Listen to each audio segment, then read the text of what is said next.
शं वरुणः शन्नो भवत्वर्यमा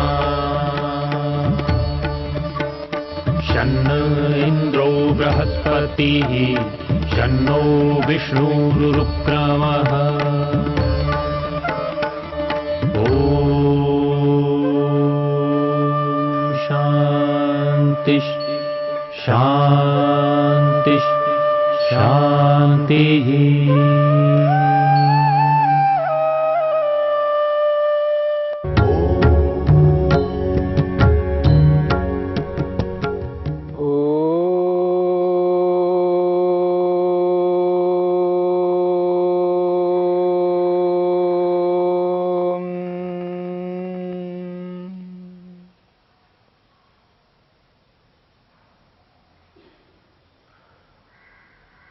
योग में मन। योग के समाधिपाद के अंतर्गत 5 सूत्रों का विचार हुआ है। पांचों सूत्रों में मन के 4 स्वरूपों को लेकर के हमने विचार किया। मन का एक स्वरूप है कारण स्वरूप। मन का कारण क्या है? मन के कारण को लेकर के विचार किया। मन का दूसरा स्वरूप है मन का स्वभाव। वास्तव में मन का क्या स्वभाव है, इस पर हमने विचार किया। मन के तीसरे स्वरूप को लेकर के भी विचार किया। मन की अवस्थाएं कितनी हैं। और मन का जो चौथा स्वरूप है मन की वृत्तियां, यानी मन के विचार। इन 4 स्वरूपों को लेकर के 5 सूत्रों में हमने विचार किया।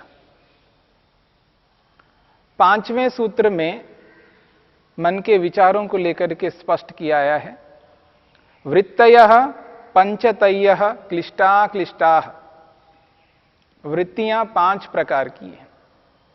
हम जो भी मन में विचार करते हैं वो विचार 5 प्रकार से हैं। यद्यपि वृत्तियां, विचार असंख्य, जिनको हम गिन नहीं सकते। इतने विचार हैं, इतनी वृत्तियां हैं जिनकी गणना हम नहीं कर पाएंगे। फिर भी कोई भी विचार, कोई भी वृत्ति मन में उत्पन्न कर लेते हैं, वो किसी एक प्रकार में आ जाएगा। इसलिए महर्षि पतंजलि ने 5 प्रकार बताए वृत्तियों के। उन 5 प्रकारों में संपूर्ण ब्रह्मांड में जो कोई भी मनुष्य विचार करता है, जिसे हम विचार करते हैं, विचार कहते हैं, सोच कहते हैं या वृत्ति कहते हैं, वो वृत्ति इन्हीं 5 प्रकारों में आएगी। इन 5 प्रकारों से अलग कोई वृत्ति नहीं होगी, अलग कोई विचार नहीं होगा। और ये 5 प्रकार आत्मा को क्या प्रदान करते हैं? सुख प्रदान करते हैं या दुख प्रदान करते हैं। यानी 5 प्रकार के विचार, 5 प्रकार की वृत्तियां या तो आत्मा को सुख देने वाली होंगी या ये 5 ही प्रकार की वृत्तियां आत्मा को दुख देने वाली होंगी।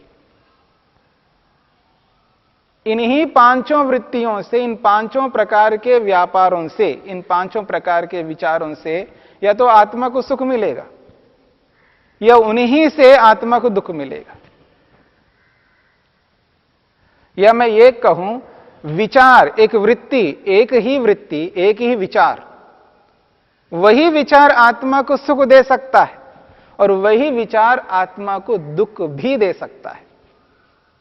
इसलिए महर्षि पतंजलि कहते हैं वृत्तयः पंचतयः क्लिष्टा क्लिष्टा। वृत्तियां 5 प्रकार की है, लेकिन वही 5 प्रकार की वृत्तियां क्लिष्ट भी बन रही है और अक्लिष्ट भी बन रही है। क्लिष्ट का अर्थ है दुख देने वाली और अक्लिष्ट का अर्थ है सुख देने वाली।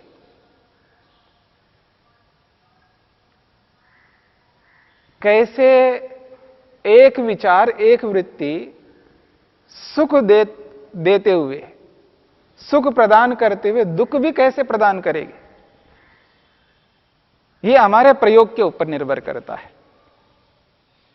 किसी ने प्रश्न किया, ऐसे कैसे हो सकता है, अगर वो उचित है और वो उचित वृत्ति यानी सुविचार, वो दुख कैसे देने वाला होगा?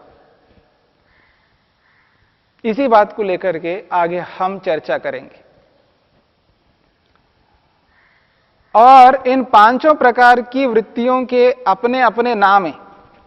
महर्षि पतंजलि ने इनके अपने नाम प्रस्तुत किए छठे सूत्र के रूप में। प्रमाण, विपर्यय, विकल्प, निद्रा, स्मृतयः। प्रमाण, विपर्यय, विकल्प, निद्रा, स्मृतयः, ये सूत्र है, छठा सूत्र है समाधिपाद का। इस सूत्र के माध्यम से उन वृत्तियों के नाम प्रस्तुत किए गए। एक वृत्ति है, एक व्यापार है, एक ऐसा सोच विचार है जिसको हम प्रमाण वृत्ति कहते हैं, और वो वृत्ति प्रमाण पूर्वक होगी। और दूसरी वृत्ति है विपर्यय, उसका नाम है विपर्यय। तीसरे का नाम है विकल्प, उसका नाम है विकल्प। और चौथे का नाम है निद्रा। और पांचवे का नाम है स्मृति। ये पांच विचार है, पांच प्रकार है। इनके नाम हैं प्रमाण, विपर्यय, विकल्प, निद्रा और स्मृति। जो भी सोच, जो भी विचार मेरे मन में हो रहा है, जिसे हम वृत्ति कहते हैं, वो वृत्ति या तो प्रमाण वृत्ति होगी या विपर्यय वृत्ति होगी, अथवा विकल्प वृत्ति होगी या निद्रा वृत्ति होगी। ये चारों नहीं है तो स्मृति वृत्ति होगी। इन पांच नामों से, यानी इन पांच प्रकार की वृत्तियों से अलग कोई छठी वृत्ति नहीं हो सकती। अगर कोई कहता है कि ये भी एक वृत्ति है, तो वो वृत्ति इन पांचों के किसी न किसी अंतर्गत आ जाएगी। इन पांचों से हटकर के कोई वृत्ति, कोई व्यापार, कोई सोच नहीं है। बहुत बुद्धिमत्ता पूर्वक इनके नाम रख दिया है और इनके अंतर्गत समस्त वृत्तियां आ जाती है। और इन पांचों प्रकार के विचारों से युक्त मनुष्य रहता है 24 घंटे। 24 घंटे आत्मा इन पांचों प्रकार की वृत्तियों में से किसी न किसी एक वृत्ति से युक्त रहता है। किसी न किसी एक सोच को चला रहा होता है, एक विचार चला रहा होता है। ऐसा नहीं हो सकता, ऐसा समय नहीं आ सकता। आत्मा शरीर में है, बेहोश नहीं है, सावधान है और विचार ना करे, वृत्ति उत्पन्न ना करे, यह संभव नहीं है। कोई ना कोई व्यापार, कोई ना कोई सोच विचार मन के अंदर चलता रहेगा। हां, वो व्यक्ति जिसने योग को अपने जीवन में धारण कर लिया,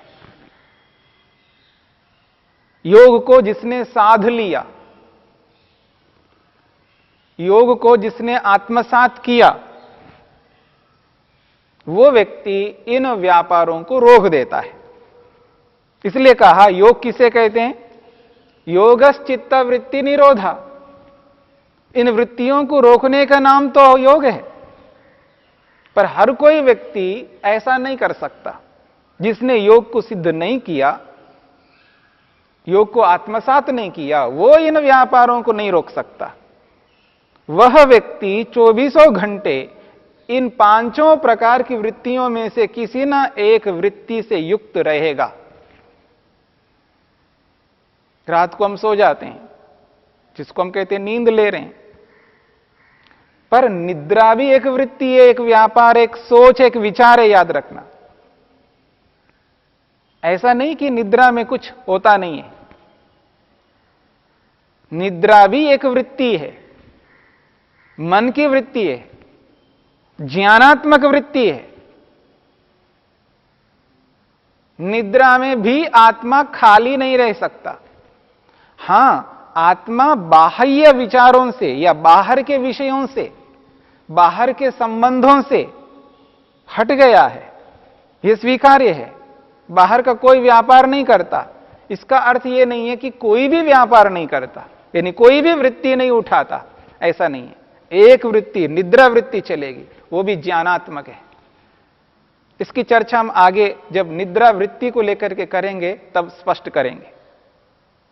तो 5 प्रकार की वृत्तियां हैं जिनके नाम प्रमाण, विपर्यय, विकल्प, निद्रा और स्मृति।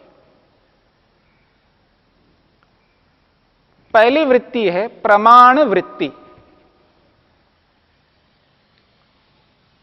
प्रमाण को प्रमाण क्यों कहते हैं? प्रमाण को प्रमाण इसलिए कहते हैं जिसके बिना हम कुछ जानकारी प्राप्त नहीं कर सकते। आज जो कुछ भी मैं जानकारी प्राप्त करता हूं वो तो प्रमाण के माध्यम से करता हूं। किसी भी वस्तु को मैं जानता हूं, जब मैं ये कहता हूं कि मैं जानता हूं ये क्या है, वो क्या है, मैं क्या हूं, संसार क्या है, भगवान क्या है, जिस किसी भी वस्तु को जब मैं ये कहता हूं मैं जानता हूं, समझता हूं, इसका मतलब है प्रमाण से जानता हूं। यह अलग बात है कोई व्यक्ति प्रमाण को प्रमाण के रूप में नहीं जानता हो, लेकिन वो जो कुछ भी जानता है वो प्रमाण पूर्वक जानता है, प्रमाण के माध्यम से ही जानता है। मतलब क्या ये प्रमाण? प्रमाण का मतलब क्या होता है? जिसके माध्यम से जब मेरे को ज्ञान होता है, स येनार्थम प्रमिणोति तत्प्रमाणम। आत्मा ये न जिससे, जिसके माध्यम से, अर्थम वस्तु को, पदार्थ को, प्रमिणोति अर्थात जानाति, अवगच्छति, जिससे, जिसके माध्यम से आत्मा किसी अर्थ को जानता है, समझता है, तत्प्रमाणम, उसको प्रमाण कहते हैं। और उसके बिना मेरे को कोई भी ज्ञान नहीं हो सकता। आज कोई भी मेरे को ज्ञान हुआ है या हो रहा है या भविष्य में होगा, यह प्रमाण पूर्वक होगा। यह अलग बात है कोई व्यक्ति जो प्रमाण नहीं है उसको प्रमाण मान करके जाना है, वो ज्ञान गलत हो सकता है। ज्ञान तो 2 प्रकार का है, एक यथार्थ ज्ञान है, एक मिथ्या ज्ञान है। एक गलत जानता है, एक यथार्थ रूप में सही के रूप में जानता है। पर जानता है तो किसी न किसी के माध्यम से जानेगा। अगर मैं ये बता दूं कि प्रमाण को इसे कहते हैं, आसानी से हर कोई व्यक्ति सरलता से जान सके कि इसको प्रमाण कहते हैं।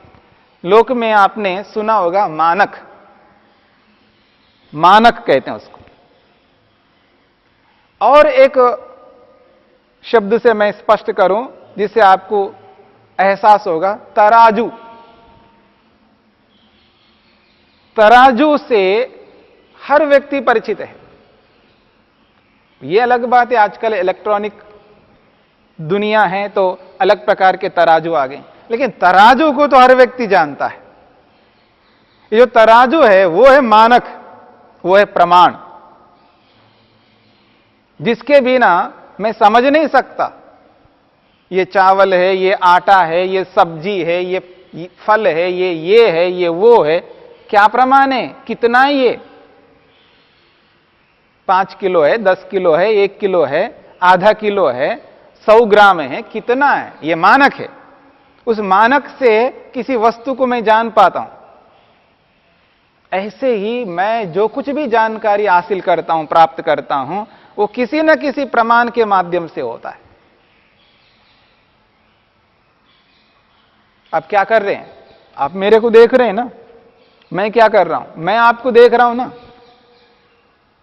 मैं आपको देख रहा हूं, क्या प्रमाण है? मैं आपको देख रहा हूं, आप मेरे को देख रहे हैं, क्या प्रमाण है? क्या मानक है इसमें? मैं कैसे मानूं कि आप मेरे को देख रहे हैं और मैं आपको देख रहा हूं? आप कहते हैं हम तो नहीं मानते हैं कि आप मेरे को देख रहे हैं। मैं ये कहूं मैं तो नहीं मानता हूं आप मेरे को देख रहे हैं। यह बात सबको समझ में आ जाएगी। प्रमाण का मतलब क्या है, यह बात सबको समझ में आ जाएगी कि यह प्रमाण का मतलब यह है। अरे कमाल है, मैं आपको देख रहा हूं, देख ही तो रहा हूं, मैं कैसे मानूं आप देख रहे हैं? मान लो ना, ये जो आंखें नहीं है क्या, ये जो आंखें हैं, इन आंखों से तो जान रहा हूं मैं आपको, देख रहा हूं। यहां आंख मानक है, प्रमाण है। ये जो देखना है, इस देखने के पीछे प्रमाण है, मानक है, ये आंख, जिस आंख के बिना मैं देख नहीं सकता। मैं छू रहा हूं, ये त्वचा, ये स्पर्शेंद्रिय मानक है, प्रमाण है। मैं सूंघ रहा हूं, ये नाक, ये नासिका, ये घ्राणेन्द्रिय प्रमाण है। मैं चख रहा हूं, ये रसनेन्द्रिय प्रमाण है। मैं सुन रहा हूं, ये कर्णेन्द्रिय प्रमाण है। बिना कान के मैं सुन नहीं सकता, बिना त्वचा स्पर्शेंद्रिय के मैं छू नहीं सकता, बिना रसनेन्द्रिय के मैं चख नहीं सकता, बिना आंख के मैं देख नहीं सकता, बिना नासिका के, बिना घ्राणेन्द्रिय के मैं सूंघ नहीं सकता। ये सब मानक है, ये सब प्रमाण है।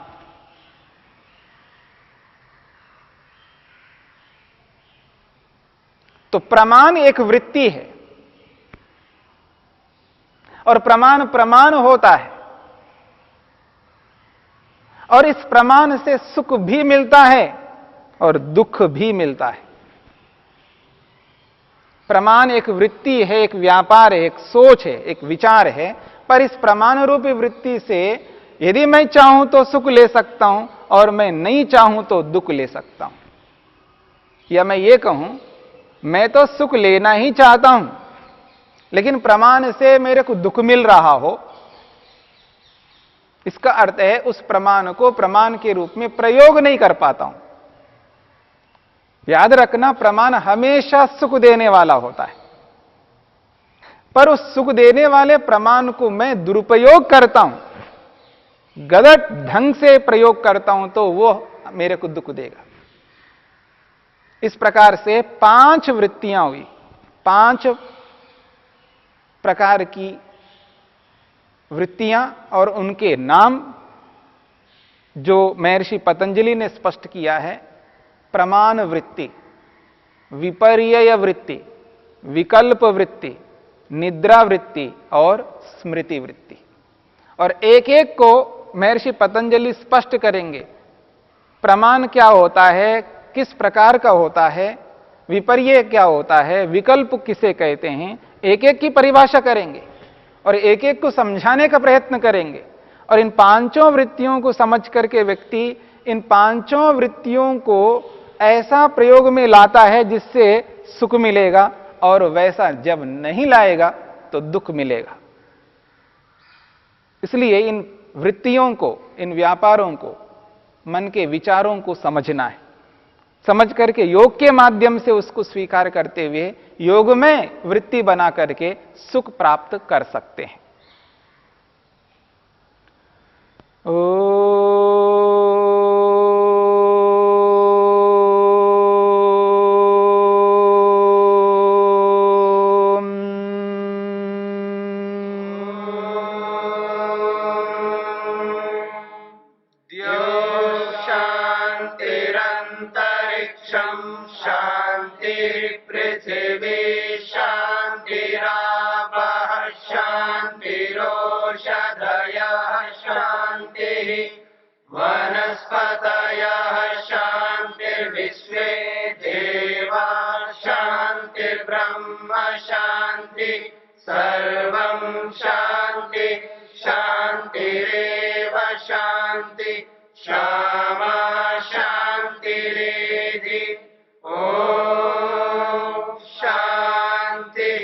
शांति शांति